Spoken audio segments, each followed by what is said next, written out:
нашата денешна прва тема на лице место е такси превозот во Скопје.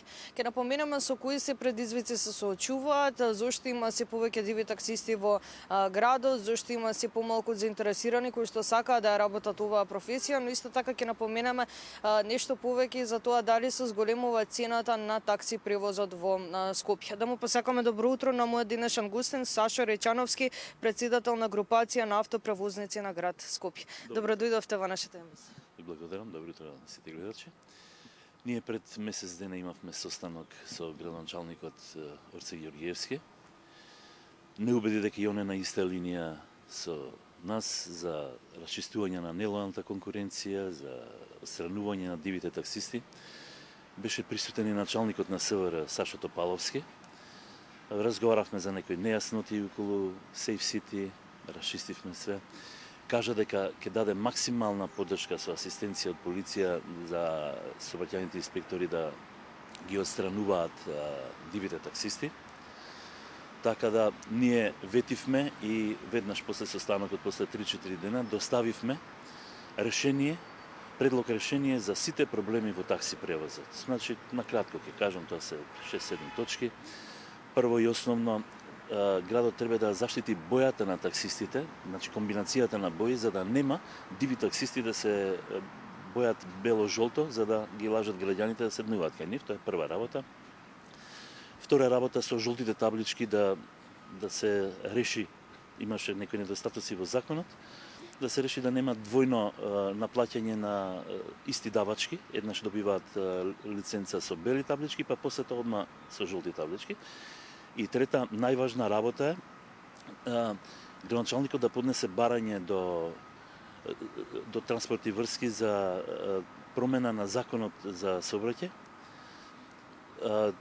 околу делот каде што за издавање на извод од лиценци не бара да има пријавено такси возач. Не беше така до 2018 година, значи еден од условите за да добие извод од лиценца мора да има пријавено минимум еден такси возач.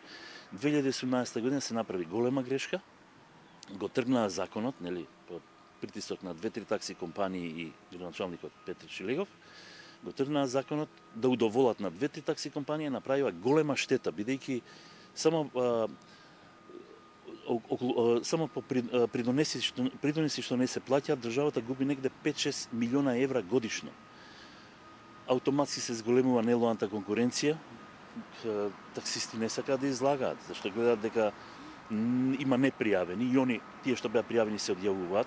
Има сигурно 2-3 таксисти што работат, а во Агенцијата за вработување има пријавено некаде околу 200 таксисти. Значи мора да се врати законот како што беше до 2018 година, така да ќе се расчисти нелојалната конкуренција, државата ќе има 5-6 милиони евра повеќе во буџетот само по основ на придонеси.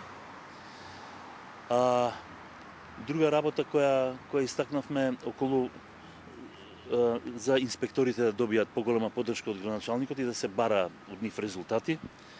Одземање на возила, значи инспекцијата да одзема возила со асистенција на полицијата и да се направи договор со агенцијата за одземен имот, бидејќи они имаат проблем со место каде да се паркираат, да се најде место каде се паркираат одземените возила. После проширување капацитетот на такси станиците и отварање на нови на места каде што имаат потреба граѓаните, а нема да пречат на нормалното одвивање на сообраќајот. И од март 2027 година да не се издаваат лиценци на возила кои се помалку од Евро 4. Значи сега во моментот возат и Евро 1, Евро 2, Евро 3, тие да бидат исфрлени од март 2027 година. Тие се основни работи што треба да се сменат за да може таксито да функционира како секаде што функционира. Првата точка која што ја напоменавте е да се заштити бојата на таксито за да се одделат тие диви таксисти, односно да не постојат веќе. Кажете ми како сега да препознаеме дека станува збор за дива такси, за див таксист? Многу пати тоа сум го истакнал и сега ќе го кажам. Значи, кога влегувате во возило, сите се бело-жолти, значи див и регуларен. Обично регуларните таксисти имаат на задното, од задната врата на стаклото имаат ценовник. Ценовник ја пишува цената на такси превозот и доле име на инспекцијското тело кое го штелувало таксиметерот. Во моментот тоа е најсигурно што можете да препознаете и обично дивите таксисти не издаваат фискални сметки. А тоа многу пати го кажуваме на граѓаните, во колку не ви издадат фискална сметка, вие не сте во врска да платите. Верувајте, за таксито тоа постојано го кажувам.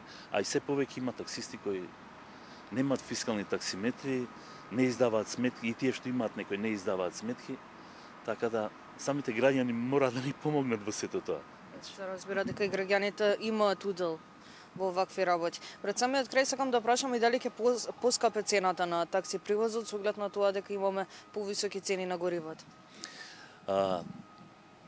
Да, високи се цените на горивото, али ние пред 3,5 години направивме 3 тарифи на таксиметрите, така да со третата, значи скапата тарифа е предвидено вакво нешто, така да во моментот нема услови за поскапување на цената на такси превозот, за понатака ќе видиме, че сега нема да има. Во скоро иднина нема да се очекува. Се надеваме дека нема да има, бидејќи цената на таксиметерот, на највисоката тарифа, може да го издржи ова.